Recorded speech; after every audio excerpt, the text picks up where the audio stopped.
Olá pessoal, bem-vindos a mais uma aula aqui no canal da Universidade da Elétrica. A aula de hoje eu vou mostrar quais os passos para você montar uma instalação, fazer uma instalação elétrica. Todos os passos de montagem de uma instalação elétrica conforme a NBR 5410. Veja na sequência uma aula de 20 minutos de duração. Vocês vão ver todos os passos necessários para que você monte de forma adequada uma instalação elétrica. Primeiramente, é importante nós observarmos que uma instalação elétrica ela tem um elemento fundamental. Esse elemento fundamental é o quadro de distribuição. O quadro de distribuição é por onde toda a instalação elétrica deve passar. E existem vários modelos de quadros elétricos que eu vou estar apresentando para vocês no slide a seguir. Então, o quadro elétrico é aquele ponto onde concentra toda a parte elétrica, passa por ali. Outro ponto que eu gosto de definir é a carga de uso específico. As cargas de uso específico, você que é eletricista, deve ter um circuito dedicado para ela. O que é uma carga de uso específico? A gente pode considerar uma carga de uso específico aquela carga cuja corrente é superior a 10 amperes. Né? Exemplo de cargas de uso específico. O chuveiro tem que ter um circuito para ele, secadora de louças, torneira elétrica, sistema de aquecimento, sistema de ar-condicionado. Né? Então, é toda aquela carga que tem uma corrente superior a 10 amperes. Isso é importante na hora de você fazer a montagem da sua instalação elétrica. Outro ponto importante é o circuito terminal. Circuito terminal é aquele circuito em que a carga elétrica é conectada, onde sua carga está conectada. E o disjuntor geral? Muito importante e deve estar dentro do seu quadro de distribuição, dentro da residência. O disjuntor geral, ele permite interromper toda a instalação elétrica residencial e sua utilização é fundamental e muito importante. Aqui eu tenho os modelos de quadros elétricos. Então, eu tenho esse primeiro modelo, esse outro modelo, né? Esse modelo aqui e esse modelo. Esse modelo é um quadro metálico, aqui são modelos diferenciados, aqui é um modelo comum, muito encontrado. Então, vai depender, o modelo vai depender da capacidade de circuitos da sua instalação, você vai escolher um modelo de quadro, um tamanho adequado, pode ser um quadro metálico, um quadro de PVC, né? Isso tudo vai depender do tamanho e do custo que você pretende arcar para fazer essa instalação. E outra coisa importante que eu coloco aqui, inclusive serve para vocês eletricistas, é o seguinte: a quantidade de circuito que vocês têm que deixar de reserva. A quantidade de circuito reserva vai depender de quantos circuitos sua instalação tem. Vamos admitir, aqui eu estou dizendo para vocês que quando eu tenho uma instalação elétrica até 6 circuitos, ou seja, a quantidade de circuitos efetivamente disponível, aqui eu tenho a quantidade de circuito efetivamente disponível. Se eu tenho uma instalação elétrica com 6 circuitos, qual a reserva que eu deixo para disjuntores, para circuitos? 2. Se eu tenho de 7 a 12 disjuntores ou 12 circuitos, qual a reserva que eu deixo? Eu deixo uma reserva de 3 disjuntores. Entre 12 e 30, entre 13, na verdade, e 30, eu vou deixar 4 circuitos de reserva. Ah, mas a minha instalação elétrica residencial que eu estou fazendo aqui é uma big de uma mansão e são 30 circuitos. Qual a reserva que eu deixo para disjuntores? Vocês vão deixar uma reserva de 15%, como está mostrado na tabela da NBR 5410. Então, é importante deixar o quadro com tamanho maior. Por quê? Porque você tem que deixar espaço para expansão de futuros circuitos. Isso é a flexibilidade no projeto e na ampliação de sua instalação elétrica. Então, sigam aqui esse quadrinho da NBR 5410. Bom, outro ponto importante que não pode faltar na sua instalação elétrica é o dispositivo à corrente diferencial, que é o DR. O dispositivo a corrente diferencial, seu uso é obrigatório desde 1997. Ele deve ser utilizado em chuveiros, em áreas molhadas, copa, cozinha e área externa. Ele protege sua instalação contra choques elétricos, contato direto ou indireto. Se tem alguma fuga de corrente, ele desarma, protegendo a sua instalação e até economizando energia, porque às vezes se você não tem um DR e tem uma instalação elétrica com fuga de corrente, que essa fuga de corrente é energia desperdiçada, além da proteção contra choque elétrico para as pessoas.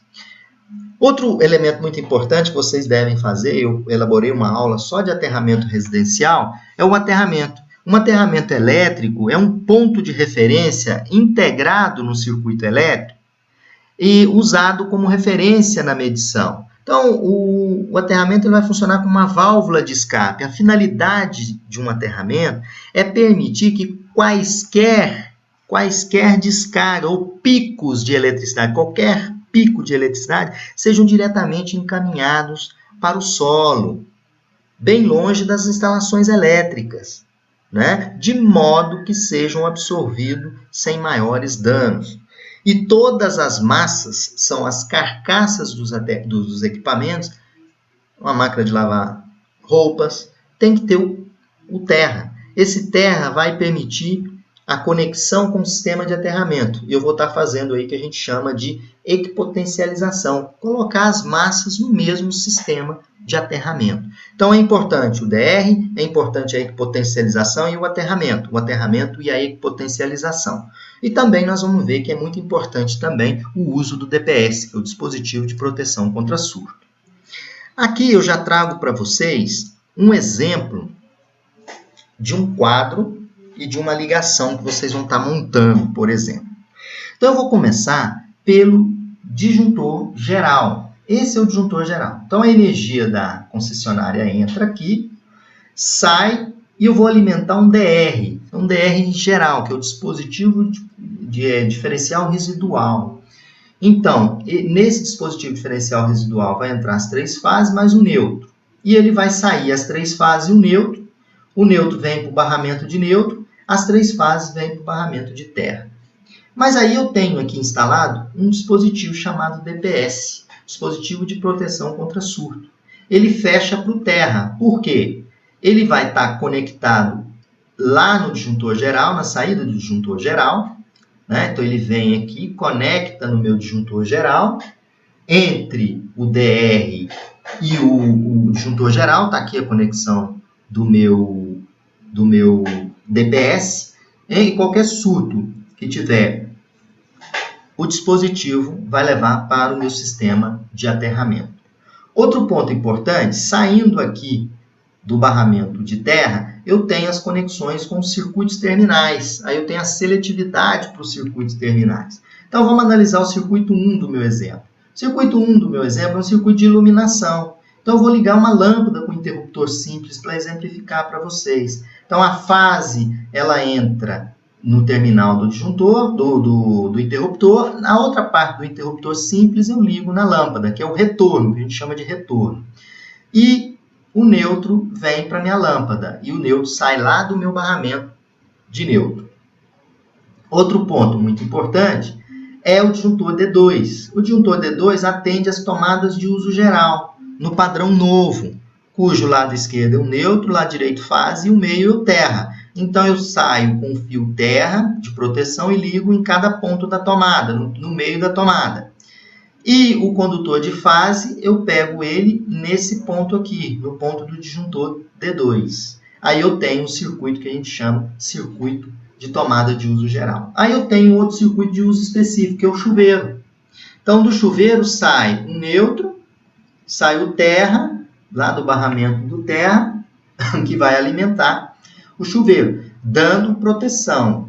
O chuveiro aqui está protegido para choque elétrico, tanto para contato direto, através do DR, e tanto para contato indireto. Se eu tiver alguma fuga de corrente aqui, ele vai estar desarmando. E eu também estou equipotencializando o chuveiro. Então, quando você tomar seu banho ali, você vai estar no mesmo potencial da torneira. Então, dessa forma, tem um exemplo de um quadro de distribuição, as ligações desse quadro, e é um quadro cuja alimentação dele é alimentação trifásica.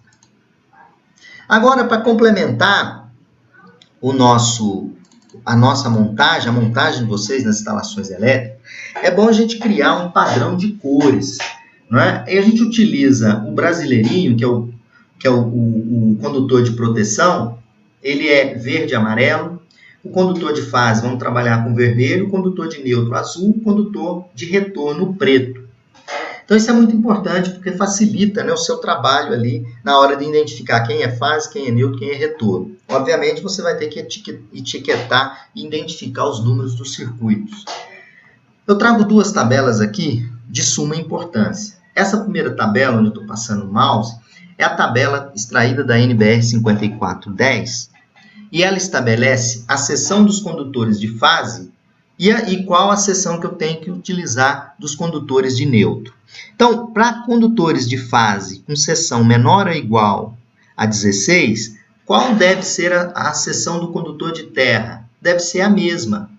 Então, se eu tenho um circuito com 10 milímetros, qual a seção do terra? 10 milímetros quadrado. Se eu tenho um circuito de 16 milímetros quadrado, qual a seção do condutor de terra? 16 milímetros quadrado. Se a seção do condutor de terra for maior do que 16, menor ou igual a 35, qual é a seção do condutor de terra que eu vou utilizar? 16 milímetros. Se a seção do condutor de fase for maior ou igual a 35, qual é a regra que eu utilizo para escolher a seção do condutor de terra? É a metade do condutor de fase. Então, essa tabela é extraída da NBR 5410. Por exemplo, você tem uma instalação elétrica lá, 10 milímetros, dos condutores de fase. Professor, qual é a seção dos condutores de fase? Olha, seção dos condutores de fase 10, né? Eu já tinha comentado. E agora, qual é a seção dos condutores de terra? Para uma instalação elétrica com condutores de fase 10 milímetros. Qual é o condutor de terra de proteção? Qual a seção dele? 10 milímetros. Se a instalação é 16 milímetros, qual a seção do condutor de terra? 16. Se a instalação elétrica tem um condutor de 35 milímetros, qual a seção do condutor de terra? 16, a metade. Né? Os condutores de neutro também eu trago a tabela aqui, onde estabelece a seção da fase e a seção do condutor de neutro. A seção do condutor de neutro, ela acompanha a seção do condutor de fase, né? Se a seção do condutor de fase for menor ou igual a 25, qual é a seção do condutor de neutro? É igual ao condutor de fase. Se a seção do condutor de fase for 35, qual a seção do neutro? 25. Se a seção do condutor de fase é, por exemplo, na tabela aí vocês estão olhando, 120. Estou fazendo a instalação predial aqui, a condutor de terra é 120. Qual deve ser o condutor de neutro? 70 milímetros. Então, essas duas tabelas ajudam vocês na hora de montar a sua instalação elétrica. Aqui eu tenho um outro quadro elétrico, né? Esse quadro elétrico já é um quadro elétrico bifásico que usa os barramentos costelinha. O pessoal já chama muito de costelinha, que é esse barramento mais extenso, né? E nesse exemplo aqui eu tenho o condutor, tenho um barramento de terra, de neutro, tem aqui o barramento de terra. Tem o meu DTM, que é o disjuntor termomagnético geral. Aí desce um barramento estendido aqui, outro barramento estendido, e eles vão alimentar os meus circuitos terminais. E eu tenho o meu DPS. Meu DPS é ligado aqui na entrada, aterrando toda a descarga, a sobretensão que existir na linha. Então, aqui eu tenho uma forma diferente de construir, né, e de montar esse quadro. Podem observar que não tem disjuntor DR geral, eu tenho um disjuntor DR, que é o IDR, né, que é o interruptor diferencial residual, que é a mesma coisa do dispositivo DR, né? Ele é individualizado, aqui é um circuito que tem o dispositivo DR. Então, essa é outra forma de montar, né, de fazer a sua instalação elétrica. Aqui eu tenho um exemplo de um quadro, esse é um exemplo de um quadro montado. O que está faltando aqui? Eu trouxe essa informação. Ele está faltando o quê? Está faltando o disjuntor DPS, que não foi colocado. Aqui eu tenho os circuitos terminais, tem aqui o meu disjuntor geral, tem meu DR. Entre o disjuntor geral e DR, está faltando aqui o meu DPS, né, pessoal? Bom, falando um pouco do DPS, que ele é colocado no quadro de distribuição, o DPS sendo colocado no quadro de distribuição, o DPS é classe 2. Vocês compram um DPS classe 2. E tem o DPS classe 3. Aí eu tenho um descritivo aqui muito importante, que o emprego do DPS classe 3, ele, pessoal, ele vai depender muito do usuário. Né? É uma decisão tomada pelo usuário. Não, eu quero colocar DPS classe 3 apenas no meu computador. Tudo bem, é a opção dele. Mas o DPS classe 2 é importante vocês, já na lista de materiais, solicitar a compra do DPS classe 3. Então, aqui um exemplo, né, que eu tenho que ter esse DPS classe 2 no meu quadro. Bom, agora eu trago para vocês a visão da instalação elétrica em 3D para montagem dos eletrodutos. Vocês podem observar que aqui eu tenho a entrada do quadro, tenho aqui meu sistema de aterramento, tenho aqui as minhas tomadas. Então, como que é feito? Se vocês olharem, isso aqui é a visão 3D da minha instalação. Então, tem meu quadro. Aí, no meu quadro, o que eu tenho aqui? Tenho 2 eletrodutos que saem aqui. Alimentam essa caixa de derivação octogonal, né? E tem esse outro que alimenta essa segunda caixa octogonal, que, por sinal, leva a ligação até o outro cômodo aqui. Então, essas caixas octogonais formam um desenho de uma aranhazinha, tá vendo? Ela é montada em cima da laje, onde vai a concretagem, junto com os eletrodutos. Né? Então, aqui embaixo tem um outro circuito. Veja esse outro circuito aqui. Ele desce, passa aqui, né? E atende as tomadas. Olha, isso aqui atende as tomadas. Então, essa visão é importante quando você está montando sua instalação elétrica, quando você vai montar as mangueiras. Né? Se não tiver um projeto, geralmente é importante ter um projeto, a construção e a confecção disso é dessa forma. Você vai fazer um furo aqui, outro furo aqui no meu exemplo. Né? E vai descer as mangueiras, como se fossem as perninhas de uma aranha. Aqui, da mesma forma, vocês podem observar aqui. Então, eu tenho a parede quebrada, desce na minha caixa de derivação octogonal e aqui vai alimentar as minhas tomadas. Né? Então, essa é uma visão em 3D para vocês terem a interpretação de como é feita essa instalação. Da mesma forma aqui, mostrando na visão aqui do meu eletroduto. O meu eletroduto vem do quadro, alimenta a caixa, né? E aqui vai alimentando, levando as derivações ou levando os circuitos para aqueles cômodos. Ah, o circuito 2 é a copa está lá na frente. Então, as derivações vêm por aqui. Aqui eu trago um outro exemplo, já em 3D, com a parede seccionada, né, com a parede quebrada, para que vocês tenham uma outra visão mais ampliada. Onde aqui vocês têm a caixa octogonal, uma caixa ligada em outra. Aqui faz a descida, alimenta essas tomadas, e ela vem aqui, alimenta a tomada aqui. Ela está vindo, provavelmente ela vem do quadro, alimenta essa alimenta essa e está alimentando os circuitos.